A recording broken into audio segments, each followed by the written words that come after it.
العجب أن تلك القناة البائسة اتصلوا بي قبل 3 أيام. جاءني رقم من ليبيا ففتحت السماعة، ظننت أحد الإخوة الذين كنت أتصل بهم مرارا ولا يشبك الخط. قلت نعم، سلام عليكم، معك قناة الجماهير الليبية. قلت مرحبا بك. قال لحظة سيكلمك المسؤول، ثم حولني على أحد المسؤولين. مرحبا يا شيخ، كيف حالك؟ قلت الحمد لله، ما هو حاصل عندكم؟ هل ما ينشر في القنوات الفضائية الصحيح؟ وهي ليست قناة واحدة ولا 2 ولا 10، الكل أجمع على ذلك. قال يا شيخ هذا كله كذب، أقسم لك بالله يا شيخ أنه كذب.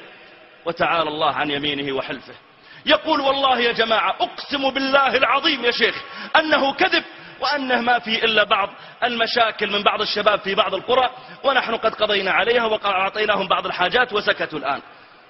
قل طيب يا أخي، وما يقع الآن من صور نراها بأعيننا في القنوات الفضائية وفي الإنترنت؟ قال هذه كلها صور قديمة وهذه قنوات فضائية مغرضة.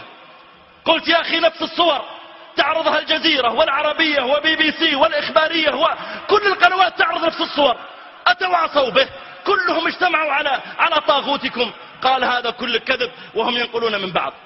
قلت طيب المقصود ماذا تريد مني؟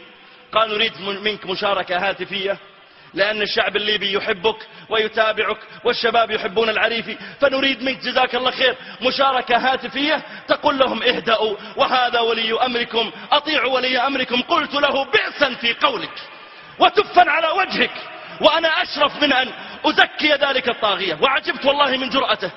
ثم اتصلت ببعض المشايخ وإذا هم قد اتصلوا بهم أيضا